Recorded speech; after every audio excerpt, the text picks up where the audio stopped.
የኢያሱ መጽሐፍ ስንመለከት አንድ የምንረዳው ነገር ምንድነው? ከዘጸአት ጀምሮ ያለውን የእስራኤልን መንከራተት ከተመለከትን በኋላ ልክ ኢያሱ መጽሐፍ ላይ ሰላም እንደምን ቆይታችኋል? ውድ የዚህ ቻናል ተከታታዮች ሰላማችሁ በያላችሁበት ይብዛላችሁ። ራሴን ከማስተዋወቅ ጀምራለሁ። እኔ ትዕግስቱ ተስፋው እባላለሁ። እንግዲህ ይህ የምትመለከቱት ዩቲዩብ ቻናል ደግሞ ኢንሴንጀርስ ኦፍ ሎዶቅያ የሚል ቻናል ነው። በዚህ የዩቲዩብ ቻናል ብዙ የእግዚአብሔር ቃል እንማማራለን ብዬ አስባለሁ እንደ ጌታ ፍቃድ።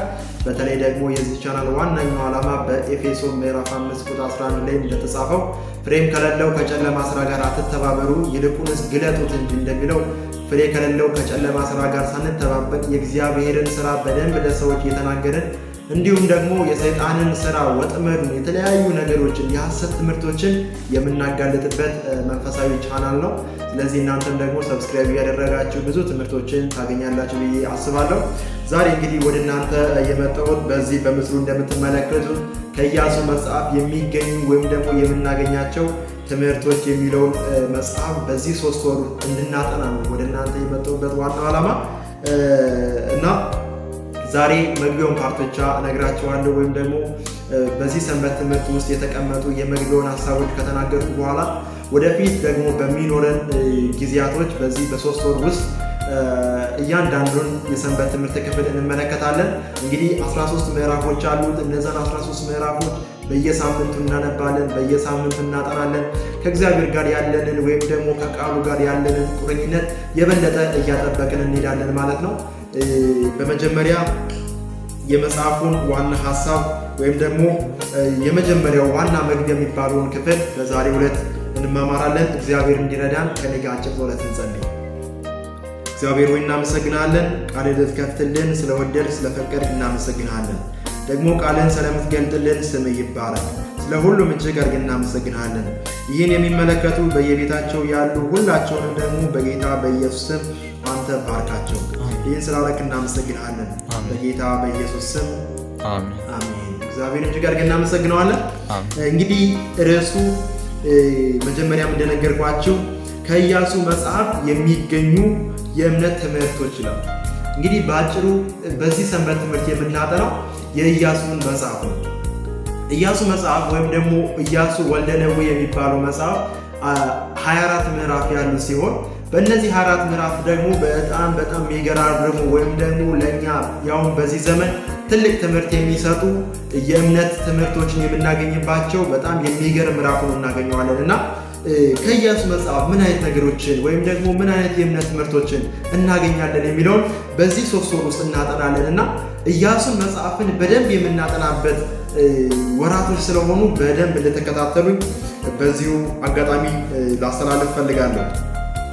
የመግቢያው ክፍል ሁለተኛ ዕድሎች የኢያሱ መጽሐፍ ብሎ ይጀምራል እና ይሄን ካለ በኋላ ሙሉ ለሙሉ 13ቱን ክፍል የምናጠናበትን ዋና የሆነ ቁልፍ በዚህ ሰንበት ትምህርት መግቢያ ላይ እናገኛለን።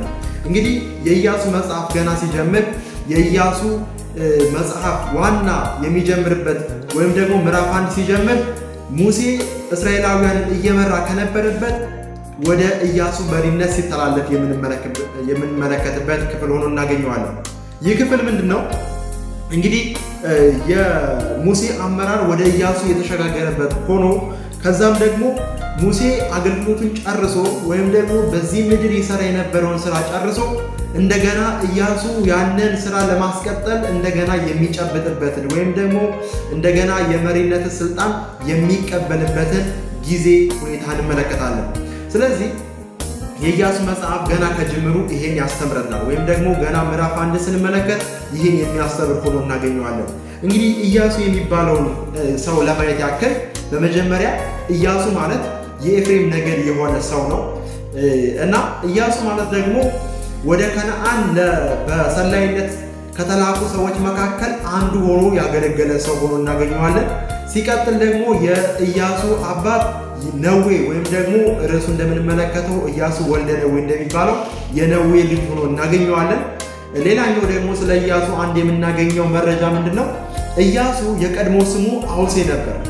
አውሴ ከነበረበት ግን ሙሴ ስሙን ቀይሮ ኢያሱ ሲለው እንመለከታለን።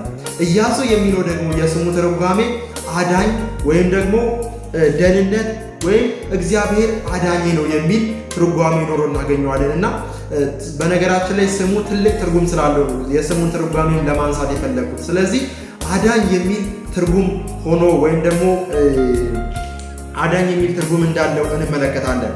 ስለዚህ ኢያሱ አሁን ከሙሴ የተቀበለውን ስልጣን በሚቀበልበት ሰዓት ወይም ደግሞ እስራኤላውያንን ለመምራት ኃይል ወይም ደግሞ ስልጣን በሚቀበልበት ሰዓት እግዚአብሔር ለኢያሱ የተናገረው ነገር ነበረ። በኢያሱ ምዕራፍ 1 ቁጥር 2 ላይ እግዚአብሔር እንደዚህ ይለዋል፣ ባሪያዬ ሙሴ ሞቷል። አሁንም አንተና ይህ ሕዝብ ሁሉ ተነስታችሁ ለእስራኤል ልጆች ወደምሰጣቸው ምድር ይህንን ዮርዳኖስ ተሻገሩ ብሎ ይናገራል። እግዚአብሔር አምላክ አሁን ምንን ነው? ዮርዳኖስን ለእናንተ አሳልፌ እሰጣለሁ። ዮርዳኖስን አሻግሬ ምን እሰጣለሁ? ከነዓንን እሰጣችኋለሁ። ስለዚህ ባሪያዬ ሙሴ ምን ብሏል? ሞቷል። ስለዚህ አንተ ምን ትላለህ? ትሻገራለህ። በእርግጥ ይህ ተስፋ ለኢያሱ ብቻ አይደለም፣ ወይም ለኢያሱ ለካሌብ ብቻ አይደለም። ለብዙ እስራኤላውያን ወይም ደግሞ ለሁለተኛው ትውልድ እስራኤላውያን የተገባ ቃል ሆኖ እናገኘዋለን። እንግዲህ የመጀመሪያው ትውልድ ጠፍቶ ነበር። የመጀመሪያው ትውልድ እግዚአብሔርን ባለማመኑ በዕብራውያን እንደተጠቀሰው እግዚአብሔርን ባለማመን ጠንቅ በምድረ በዳ ሬሳቸው ምን ብሎ ነበር? ወድቆ ነበር። ይህ የሆነበት ትልቁ ምክንያት በእግዚአብሔር ላይ ያለው እምነታቸው ስለቀነሰ ነበር፣ ወይም ደግሞ ሙሉ ለሙሉ ስለጠፋ ነበር።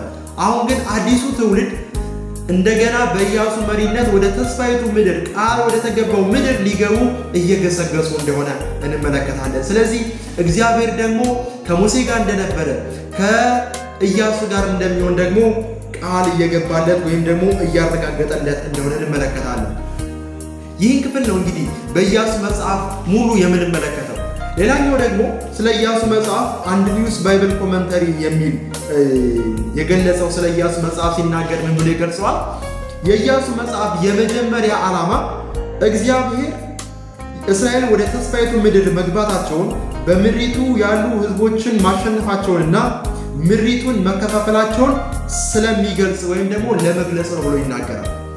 የኢያሱ መጽሐፍ ስንመለከት አንድ የምንረዳው ነገር ምንድን ነው? ከዘጸአት ጀምሮ ያለውን የእስራኤልን መንከራተት ከተመለከትን በኋላ ልክ ኢያሱ መጽሐፍ ላይ የተስፋይቱ ምድር እስራኤላውያን ሙሉ ለሙሉ ሲወርሱ እግዚአብሔር አምላክ ከዘመናት በፊት ከብዙ ዓመታት በፊት ለአብርሃም የገባለትን የተስፋ ቃል ለእስራኤላውያን ሲያጸናላቸው የምንመለከትበት ድንቅ የሆነ መጽሐፍ ነው።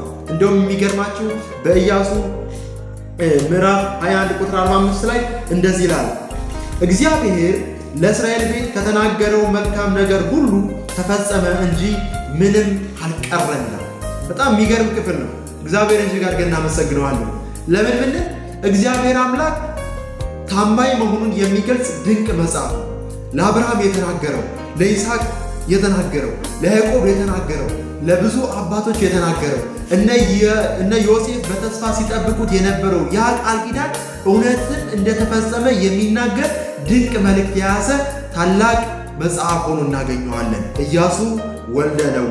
ስለዚህ በዚህ መጽሐፍ ብዙ እምነቶችን እናገኛለን። በተለይ በዚህ ዘመን ለእኛ በጣም የሚያስፈልግ ሆኖ እናገኘዋለን። በኢያሱ መጽሐፍ ስንመለከት ብዙ እምነትን የሚፈትኑ ነገሮችን እናገኛለን።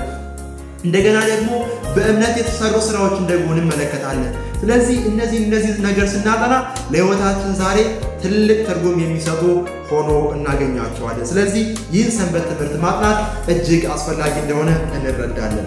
በአጠቃላይ ይህ ሰንበት ትምህርት ባርና ማጊዮሪስ በሚባል ሰው ተጽፎ ወደኛ ቀርቧል። እኒህ ሰው እንግዲህ በጣም ትልቅ ስራ የሚሰሩና አሁን ላይ በሮማኒያ በአድቬንቲስት ዩኒቨርሲቲ የሥነ መለኮት መምህርና ፕሬዝዳንት በመሆን የሚያገለግሉ ሰው ሆኖ እናገኛቸዋለን። ሲቀጥል ደግሞ ይህ ሰንበት ትምህርት ተተርጉሞ ወደኛ እንዲመጣ ያደረጉ በረከት ፈለቀና ብሩክ ፈለቀ የሚባሉ ግለሰቦች ናቸው። የጻፈውንም በዚህ ሰንበት ትምህርት ስራ የተባበሩትን ሁሉ እግዚአብሔር አብዝቶ ይባርካቸው። ይህን ሰንበት ትምህርት ከኔ ጋር እንግዲህ ጌታ በፈቀደ አቅም በደንብ እናጠናለን። እግዚአብሔር ደግሞ ይረዳናል። በነገራችን ላይ ሰንበት ትምህርት ስለሆነ ሀሳባችሁንም በኮመንት መጻፍ ትችላላችሁ። ጥያቄያችሁንም ደግሞ በኮመንት መጻፍ ትችላላችሁ። የገባኝን ያክል ወደ እናንተ ለመመለስ የተቻለኝን ያክል አደርጋለሁ። ደግሞ በዚህ የዩቲዩብ ቻናል ሌሎችንም ደግሞ ወይም ደግሞ ሌሎች መጽሐፍቶችን የትንቢት መጽሐፍቶችን እናጠናለን። ሰብስክራይብ እንድታደርጉ ደግሞ በትህትና እጠይቃለሁ። ፕሮግራማችን በጸሎት እንዘጋለን። እንጸልይ። እግዚአብሔር አምላክ ሆይ ስለረዳን እጅግ አድርገን እናመሰግናለን። በቃሉ ውስጥ የሚገኙን እውነት ስለምትከፍትልን ስለምትገልጥልን እጅግ አድርገን እናመሰግናለን። ጌታ ሆይ ወደፊት በምናጠናቸው መጽሐፍቶች ሁሉ እግዚአብሔር አምላክ ሆይ ያንተ ኃይል እንዲገለጥ እንጸልያለን። ስለ ሁሉም ስም ይባረክ። ክብር ለአንተ ይሁን። በጌታ በኢየሱስ ክርስቶስ ስም አሜን።